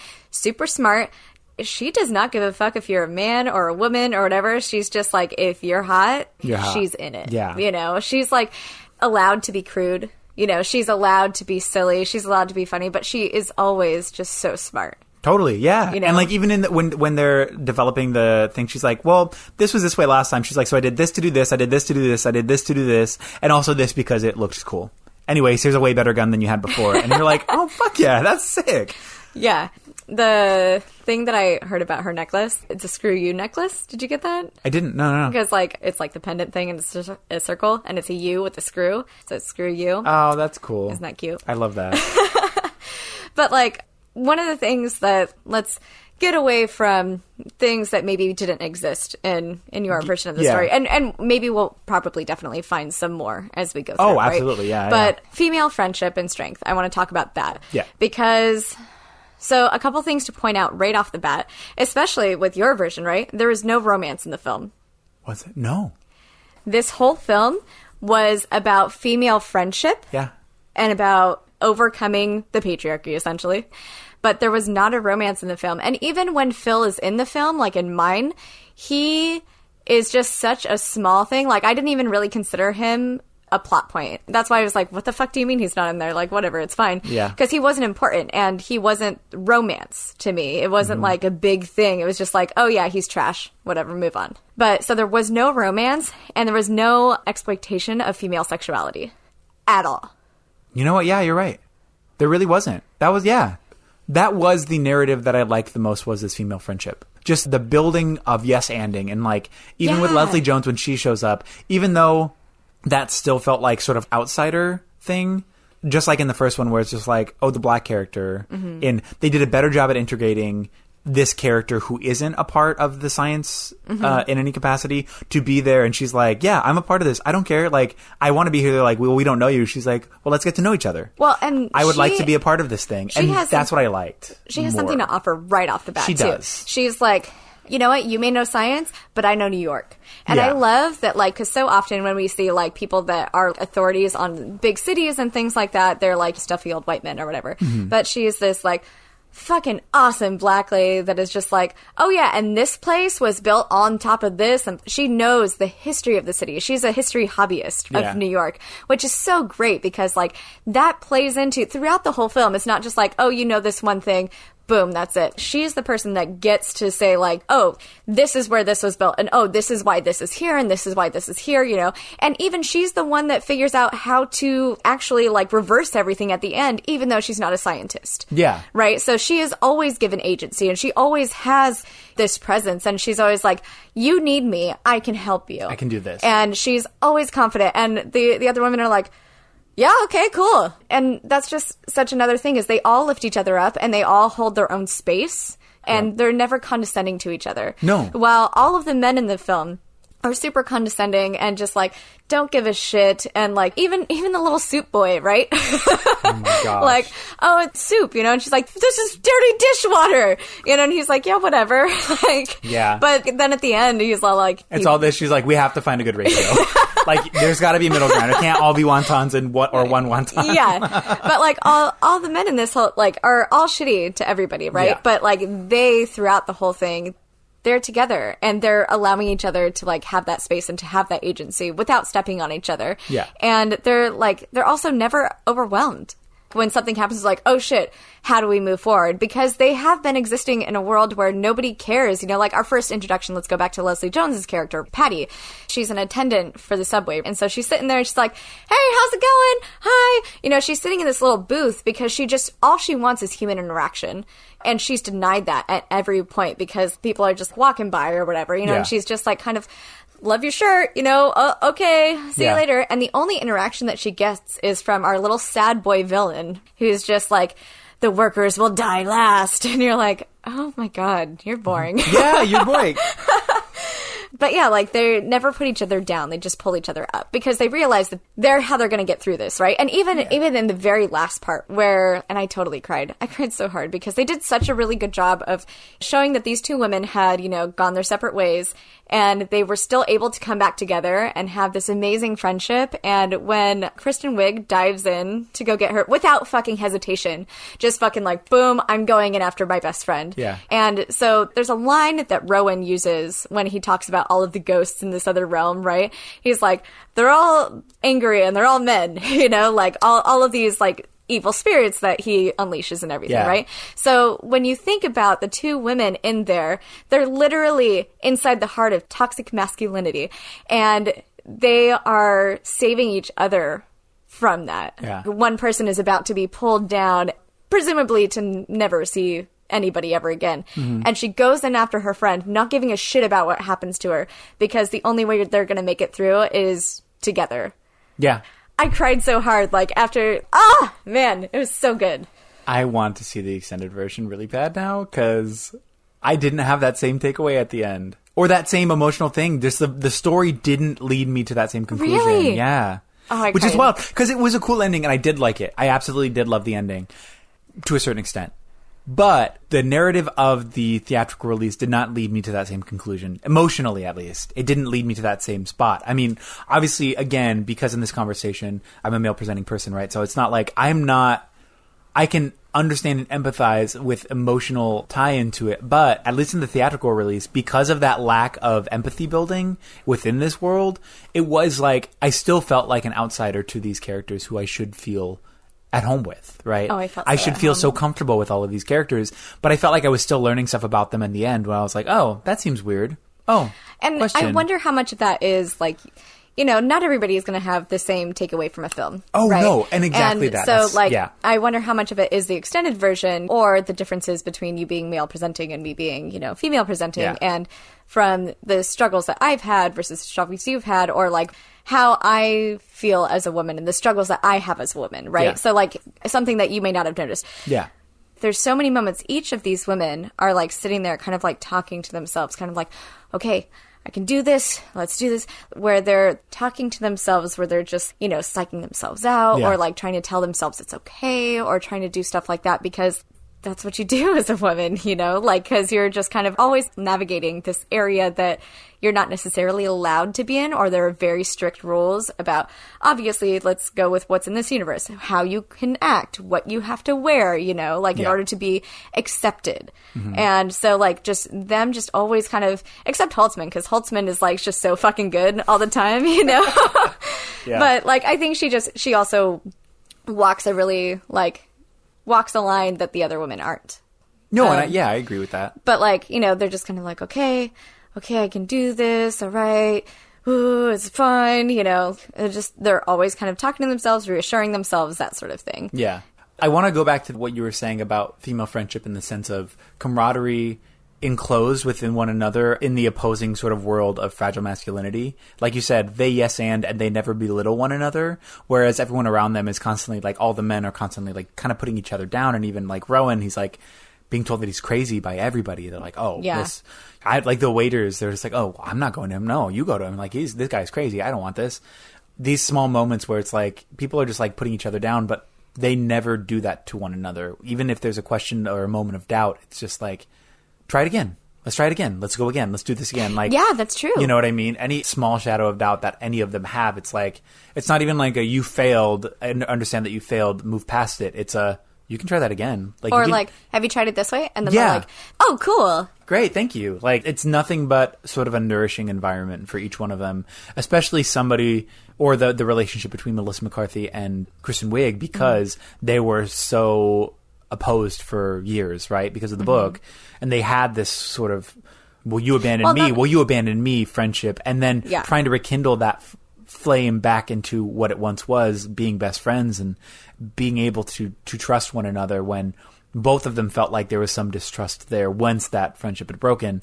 Seeing that in combatants with all this toxic shit, and then at the end, like this idea of jumping into that pit, and that pit being toxic masculinity, or the idea of it, because it's hard for me to like understand if it's either I forgot it or if it's just the other, like, theatrical release. But when you said like he was referencing that all the ghosts were boys, I don't remember that. And you know what's? It was just such a throwaway line. Was it? Yeah, maybe I actually never caught it Okay. until, and I've seen this film, like the extended version, several times. Yeah. So, but when I was watching it, when the Ghostbusters come into like his little like secret lair underneath, you know, in the basement, and he's the most boring villain, can I just say? Because he's just like such a baby man. Yeah, and he's like, he's also just like obviously mentally ill, and there's always a problem when we present all villains as mentally ill.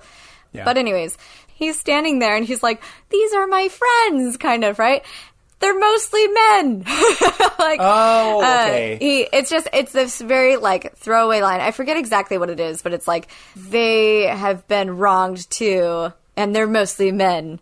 But he makes a point to say that they're mostly men. Right, which I think is a bigger comment on, because when they announced that they were going to be doing a female Ghostbusters, there was pissed. So much backlash. Yeah. And like they addressed that head on a couple times, where they're talking the comment about section, yes. YouTube comments, when they're talking about how people perceive them, all this other stuff, which, you know, I mean, Leslie Jones was bullied off of the internet because people are... This is a fucking fictional world, y'all.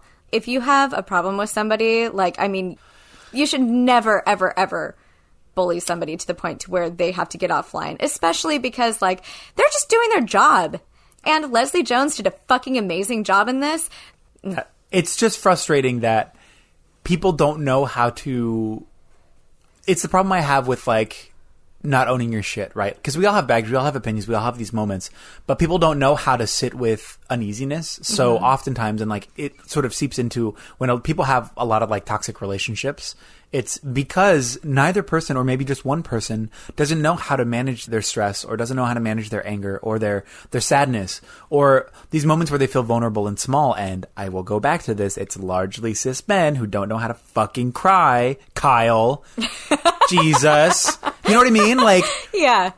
just have a good cry session, because then you're less likely to try to give your baggage onto other people through anger, through violence, through misunderstanding. And a lot of these guys who are like coming after the Ghostbusters and being like, it's not my thing and blah, and fuck you, and you're wrong. And it's just like, this is your own personal baggage that you're translating into this thing because of nostalgia, because of this thing that you held so dear.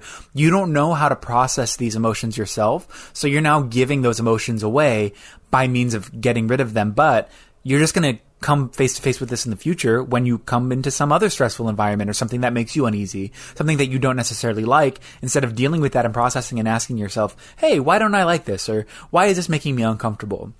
Have that conversation with yourself to figure that out, instead of just packing it up into a little fucking paper bag and throwing it at the closest person next to you. Like, that's not fair. And now they have to wade through that. And that's what Leslie Jones had to deal with. All of these people throwing their own fucking baggage and garbage at her through means of racial epithets and bullying and belittling and misogynistic overtone, very clearly, I hate you because you're a woman type shit. Right, because that's what it was about. It wasn't that they were remaking Ghostbusters or anything, because like they did like an animated series, they did like video game, all this other stuff, and it is a woman thing, you know, because like, in case you couldn't tell from our lovely descriptions, it is basically the same film, just with a different villain. Yeah, the same film, the same premise, the same everything. And if you have a problem with this, it is you are sexist. Well, yeah, with the ideas of it. If you have a problem, the ideas of it, because it is so unfortunate that the theatrical release was the theatrical release. Oh my god, that edit was just like, it was not the best. And like, when people say it sucked, I can kind of empathize with that just based on what they saw in the theaters, because it was not a good edit or good portrayal of a narrative story about these people. But I blame that on the edit, because I do think that the story was cool. I think the world building was pretty cool for the most part. But there are just some moments that just got plucked out that I'm like, wait, there's something missing here. Why? It got a little confusing in certain parts because of that specifically. And it sucks, because then people who are misogynist and shitty and like, they're going to tie, well, the movie sucked. It's like, yeah, but like, you're not going in and seeing why it sucked. You're just projecting your own misogynistic hatred onto this thing that you perceive as bad because of your hatred for women. And so you're not asking why it was bad. And it was like, it was editing. It wasn't great because of the editing. And I know that. I know that for a fact. But it's just so unfortunate that that was the version that got released, because it gave, I feel like it just gave these guys who already had no ammunition, some ammunition to say, well, it was bad. Like, shut up. You know what I mean? Like, just go to bed. All of you guys, go take a nap. You're done. Clock out and go to bed. Like, go eat a snack. Actually, you know what? Go eat a snack. Go read a really sad book. No, you don't know how to read. It's fine. Go watch a movie that makes you sad, or go read a poem that your girlfriend in 7th grade wrote for you and like that you're still mad about even though you're 37. Then go cry about it and go to bed. Like, just go to bed. We're done hearing from you. We don't need to hear from you anymore. Like, we're tired. We're tired of hearing from you, and we might take a nap later, but we're going to talk about why we're critically mad at you. So you sleep first, and then we'll go take a nap. I don't know where I'm going with this. You know what I'm saying? I'm just... man, it's just so hard. Because, so hard. Like, I did really love that the villain of this film, the true villain of this film, was toxic masculinity. Yeah. Right? And the villain in this film was literally everybody that was saying this was going to be a horrible film initially. That was like, oh, well, fuck this, I'm not watching this. And, like, they did that really smart. Yeah. Because this is a very feminist film in the sense that it's women kind of fighting for their place and taking down the internet trolls, taking down people that don't believe in them, or that, you know, not even taking them down, but just like confronting them when they were like, hey, don't kill yourself. There's so much great stuff in the world. There's soup. Yeah. And that was all they could come up with, because they are so fucking tired from having to be like, as women, we always have to be better. We always have to hold ourselves to a higher standard. We always have to do, and it's so fucking tiring. Well, even look at that scene. Like, look at that scene by itself, because there's this white man who's, for the most part, has, like, obviously any conversation about mental illness aside, within this character himself, we're looking at this white man who, for the most part, has had all of the privilege in his life, right? Like, he's both male, so he has that power. He's white, so he has that power in this world.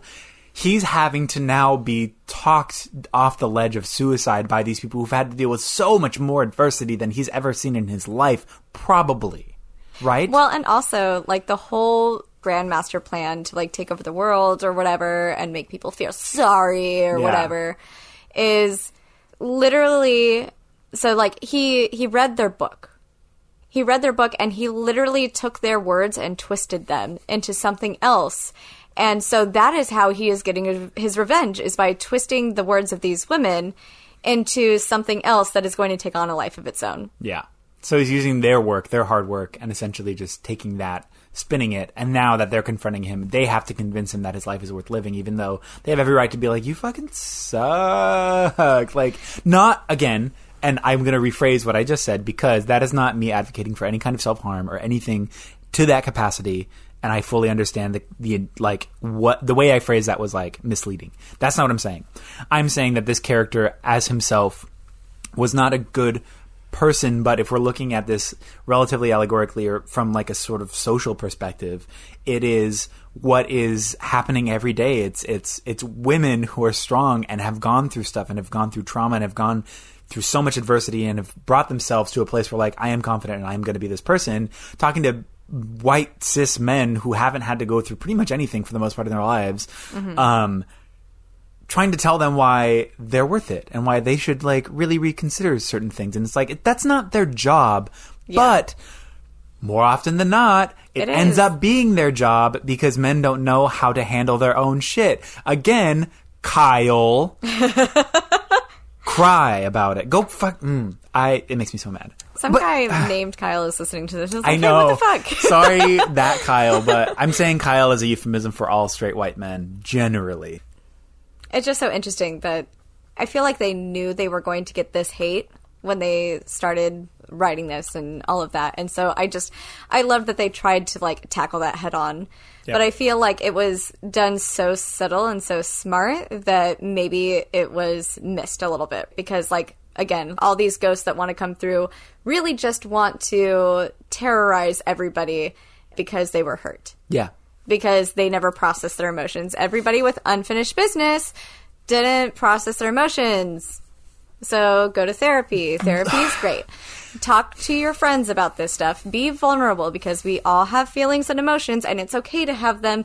We should just talk. We should just talk about it. Again, and that's so... Thank you for bringing that up, because I was like, unfinished business, because they felt like they wanted to come back to seek vengeance, when it's just like, no, process your own shit. And, like, just...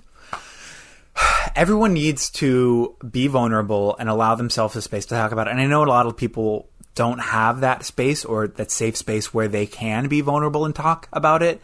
That's why therapy is so important. That's why having people around you who allow you to be vulnerable without shaming you, without belittling you into a place where it says, like, oh, well, you're weak and I'm going to take advantage of that. Like, and most men do when they see people in a vulnerable state. Like we talked about with Bill Murray. The only reason he's attracted to any of these women is because they're small and vulnerable.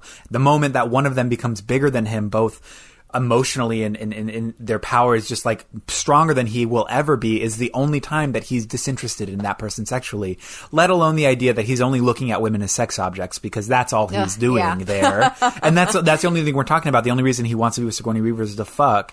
But when she gets strong and she's no longer second guessing and she is like feeling incredibly confident, he's no longer sexually interested. And that's exactly what all of this is. Like, yeah, well, and really Rowan is just a victim of toxic masculinity. Yeah.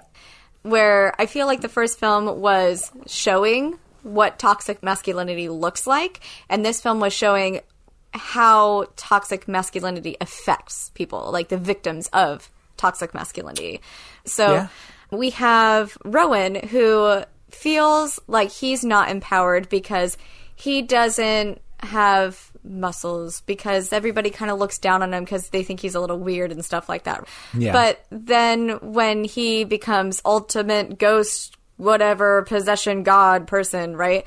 he takes the body of Chris Hemsworth, right? Which we need to talk about Chris Hemsworth in a little bit. But he takes Chris Hemsworth's body and he's just like, oh, I should have worked out more. You know, I should have done this. He feels he's like, yes, this is the body I should have had. Oh, this is what I should have had. This is what I'm owed. You know, yeah, this is what I'm owed, right? That's very incel. So, but like, oh yeah. And then eventually when he gets bested by the Ghostbusters, right? He's like, well, this body is making me stupider. So boom. And then he like, you know, gets out of it because he's just protecting himself, right? He's just like, oh, well, you only beat me because this guy's making me stupid. Yeah. Which is just, that's how toxic masculinity works, because he doesn't feel empowered. He doesn't feel like the alpha. He doesn't feel like, you know, the only person that benefits from patriarchy is the person at the top.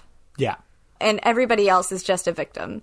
And I feel like so often we only get the picture or the portrait of the person at the top that's kind of defending their position, that we're like, oh yeah, that's a man. But this guy was obviously like, he was just a victim of all of that. Yeah. But that's why it takes some introspection, right? It takes some learning about yourself and how you process these things to be better about these things. It's allowing yourself that space. And again, not everybody has that, and I fully understand that. And that's something to be talked about. Absolutely. But I mean, if we all try to be a little bit better, we can be a little bit better. I do want to say that moment was very confusing. So this will be the transition to Chris Hemsworth's whole character, who I did like in this movie. I thought he was very funny. His character. So Rowan first inhabits Melissa McCarthy, right? Then he makes a comment after inhabiting Chris Hemsworth when they're walking in and he beats up those cops. In that moment, he's like, wow, muscles, I should have like worked out more. He has super strength with Melissa McCarthy's body, so I don't know why the muscles thing was any right? any indication. That whole story, I was just like, that comment doesn't really mean anything, because Melissa McCarthy had the strength to hold two people just like off the ground and like flying and bouncing, and so it was like already hyper strength, right? It was super strength. And then Chris Hemsworth now has muscles, so it's like, well, this is why I'm strong. It's like, narratively that doesn't work. I didn't pick up on that. That's so smart. That does not track. Yeah. You can't establish this rule in this sort of fantastic way and then break it. Like, it seems like it was a bad choice. Also, can we talk about what it means and how it looks, where like the only thing that could literally turn Melissa McCarthy's character on her friends is a man getting inside of her head? Oh, I love that. And how her friends love her and know her well enough to where they are literally going to help her get him out of there. That is female friendship. That's cool. I actually really like that. I didn't even put that together, that he was literally inside her head. Mm-hmm. That is the power of female friendship. That's sick. And when you are able to be vulnerable with other people and people that you love and trust, they can see when like you're going through something, or when you're acting and doing things for someone else, you know, or what somebody else is telling you to do. And they'll call you on that. And that's like, that's so important. Just allowing yourself to be seen like that. Yeah. Because if she didn't have them around, she would be the person that was at the building instead of like Chris Hemsworth. Yeah, that's true. That's super true. That's cool. Fuck yeah. I like that a lot. I really like that. That's really cool. I do too. The other thing we need to talk about with toxic masculinity is, in the last film, we had the EPA as like the big bad, right? Or like the systemic big bad. This time we had the mayor. And we had the mayor who was just like, well, thank you for doing this, but don't do this. Yeah. But thanks for doing it, but also no. Yeah. And like literally telling the people of New York that these women are frauds, even though they saved the whole world.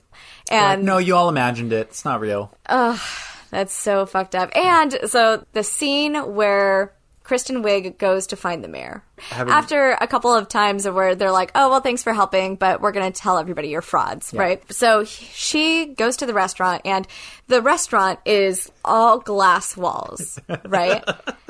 Glass walls, and she just runs up, and she's trying to find her way in, and she's, you know, well, she is out in the shit that's, like, about to hit the fan, and she has her jumpsuit on, she's, like, frantic, because she's just trying to save everybody, right? And the glass wall between her and the 1% that are sitting in there in that room, all, like, super fancy, having their dinner, and just, like, who's this woman? She needs to go away. And they're like, oh, my God, she can't even find the door. She's so dumb. Poor person? Right? And they're, like, talking down on her, right? After she's like clearly helped save the city from several bad things, right? And she goes in, she finally gets in, and she's like, oh my God, we have to like, just being like, people are going to die, you know? So she's saying, we need to evacuate, we need to do this. And they're like, whoa, we don't use the E word, you know? Yeah. And then they like have her like taken and arrested. And Kristen Wiig throughout this whole thing is very reserved. Yeah. And so this whole scene for her to go up and like literally as they're pulling her, like pull the table with her and things like that, just shows how desperate she was in this moment, and how the 1%, the governing bodies, are like not listening to science and what is happening, and they're just like, no, I'm gonna have my dinner. This is not a thing. Well, also how timely is that to what is happening now? Well, because even the visual joke of like her being like, do you hear that? And there's like a rumbling, and they're like, oh, actually, I do hear that kind of. And then it's just like a big ass trash can rolling by, and so the fact that like her. Wait, no, look, here's my evidence, is like literal trash was funny, because then they're just like, oh, another association with like poor, the impoverished, the 1% versus the, you know, that was a good scene. And also comedically, two very big moments I want to point out. Shout out Cecily Strong. You're so fucking funny. So good. I'm so impressed by literally everything you do. the small little aside, and I know you probably didn't write this, maybe it was ad-libbed, I don't know, but when she's like trying to go to each pillar at the mirror to like open it, she's like, oh no, oh, she thinks that's a door, how sad, she's a scientist, right? I was like, that is so fucking, just like the delivery and the cadence, and like it was just fucking hilarious. And then later she's like, Kristen Wiig to the mayor is just like, don't be the mayor from Jaws. He's like, I'm not, I will never be the mayor from Jaws. Like just these little weird little asides that were, I think, just sprinkled throughout the whole movie. So good. And like the Hemsworth thing with the glasses, in theaters, when this happened, it's the scene where they're interviewing him to work there, and he's showing them all of his art, which was 7-Eleven logo. So fucking funny. He's like, yeah, like 711, like 911, and they're like, oh my God. No, but he's just like, he has his glasses, he's being introduced, and in the middle of a conversation, he just reaches up through his glasses, like, so there's no lenses, and scratches his eye, and that kind of super subtle but overt slapstick style comedy, like the physicality of it, I remember being in theaters and I just laughed so loudly because it's so fucking funny. And they'll be like, wait, what's happening? He's like, oh yeah, I don't have lenses. They're like, why? He's like, well, they just kept getting dirty, so why would I have them? It's like, sick. This is dope. Like, I like this so much. You know, an aquarium is just a submarine for fish. Oh, yes. What a great joke. There were so many, like, this film had such smart comedy. Yeah. Fuck all of you that say that you can't make a comedy in this day and age because, you know, like, oh, people are too sensitive. This was fucking wonderful. The writing was wonderful. The comedy was wonderful. The jokes were great. I think some of them got overshadowed by the editing because of the beat. Like, that just, it felt a little off tonally. But the jokes themselves were fucking great. I don't know. I don't want to say it, like, at me if y'all feel otherwise. I don't think you can argue that the comedy in this was not there. I think you can argue that the setup for the comedy was lacking, but I think the comedy was there. The jokes were there. It was well written. And I think you're wrong if you think otherwise. Well, everybody just had such great chemistry too. Really, like this is a thing where like editing can really fuck things up. You know, and I think that that's what this shows more than anything, because this had everything that was good. It had great props, it had like great style, it had great writing, great actors, so much charisma on that screen, you know, and such great themes, but just editing, man. Editing. You've got to watch the extended cut. Yeah, I will. There is one more thing that I want to talk about with Chris Hemsworth, and how we were talking a little bit about privilege and patriarchy and things like that, and how Rowan was the person that was a victim of all this because he was not conventionally attractive. He was, you know, like a little bit smaller, and he was, you know, he wasn't very confident in himself and all of that. But Chris Hemsworth character, I loved him. Fucking loved him. And then sitting there and like looking through my notes and everything, I was like, holy shit, he is the embodiment of white privilege. Because like, think about his introduction, right? He's goes in for this job that he's clearly unqualified for, that he's clearly bad at.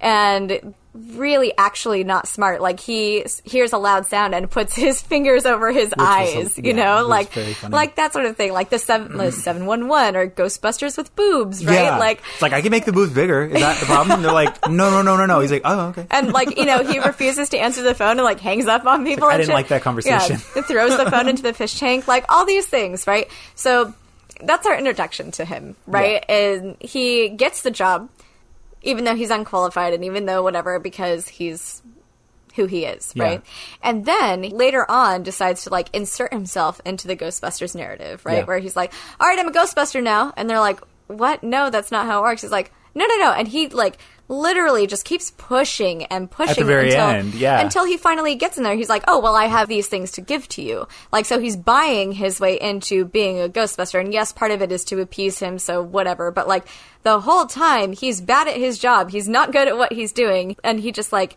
gets what he wants. And case in point, where at the very end, when they're, you know, they were looking for people, right? He comes up and he's like, oh, hey, there you are. And he's, like, eating a sandwich, right? And they're like, wait, when did you have time to get a sandwich? He's like, oh, I looked for you in the subs shop. You weren't there. Got a sandwich. Yeah. It's like, they take the sandwich and throw it. And then he's like, hey, can I get that? And if it was anybody else, right? No. But they threw the sandwich back to him, right?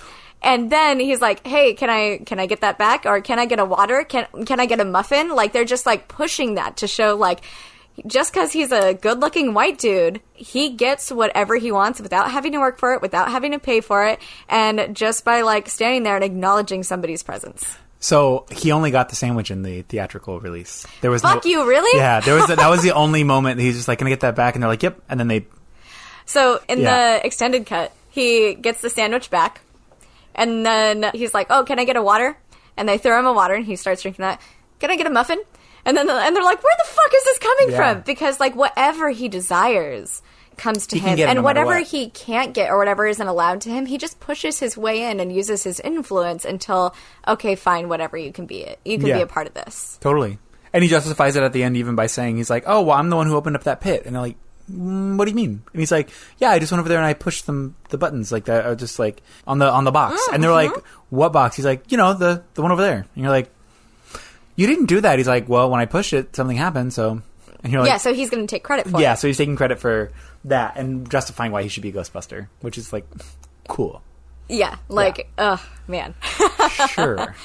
So, but he was a great character. I loved him. I loved him so much. Same. And I also loved that he was a secretary, because, like, break down those gender barriers. Oh, right? yeah. Because we still, for some reason, think that women can only be receptionists and...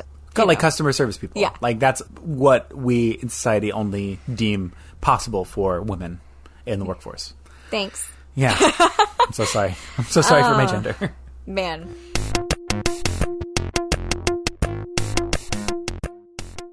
So. You go. Oh, man. Okay, so, in conclusion, for the 1984 film, who is it for? This movie was for fans of Saturday Night Live. That's who it was for. Oh, yeah. I mean, yeah, and that's not like a read. I just think, honestly, that's who it was for. Because of Bill Murray, because of Dan Aykroyd, because it had that whole crew. And it was also just for, like, geeky kids. I'm into that. Cool. Yeah, I think that it was for people that were fans of Saturday Night Live. Because it really, like, you know, so much of the film was ad-libbed too, and you could really tell. Yeah. They did a great job with it. They did. Did you like it? Yeah, I still really like it, even though it has all of these issues. It's one of my childhood favorites. Yeah. And it had its issues, but I still loved it. Agreed. Yeah, I feel the same way. I'll still watch the shit out of this. Same. I'm gonna watch it many times. I still really love the original Ghostbusters. I think it's great. Again, like you said, a little problematic at times with its themes and its treatment. I liked it, I loved it, and I gotta have it. If this movie was a Cold Stone Creamery restaurant, I would like it, love it, and gotta have it. Dang. Yeah, it was good. I like that movie. Like that. Very good. So what about the new one? Was this new and interesting, or was it the same? I think it was new and interesting. I think it had both of those elements to it. I think, especially in a world that had a lot of misogyny being pushed down on this new, like, it's sort of a new influx of SNL royalty, right? these heavy hitters, but they're just ladies instead of men. And I think they had a lot stacked against them. I think they brought a lot of interesting takes to the table. I also think they got a bad edit, but I think what they wrote was interesting and cool and new and fresh, and I liked it. Same. I loved this so much. And that's the difference between the extended version and the theatrical version. Yeah. But I think that this was great. And I'm actually really sad that we never got a second one because I loved it. Like, I think that just everybody had such great chemistry. I think it just had a lot to say, and I was here for everything that it was saying. Totally. I agree. Who was it for? I think it was for... They really tried to make it for Ghostbusters fans. Yeah. Because they tried to do so much stuff. Like, there's the bust of the person that passed away. There's, like, all these little gems, these little nods throughout there. Like, the Proton packs in the original one were so heavy, and then Holtzman has a throwaway line about, oh, I made them lighter, right? Like, they really had so much love and care with the script and with what they were doing, and, like, the shot of the firehouse and things like that. So it really was for Ghostbusters fans. Yeah. And also for women Ghostbusters fans, too, which is really cool. But again, I think just the bad edit just really did work against it. Truly. I think... I'll say who it's for by saying who it wasn't for. This movie was not for straight white cis men. Yes. So this movie was for everybody who wasn't them, and I think that's why it got so much flack, is because these angry cis white men are like, you can't mess with something great, blah, blah, blah. I'm mad at you because I'm mad at my mom. And you're like, okay, sure. Like, calm down. So this movie was not for them. This movie was for anybody but them. Yeah. Yeah. Great. Did we like it? Yeah. I did. So I liked it.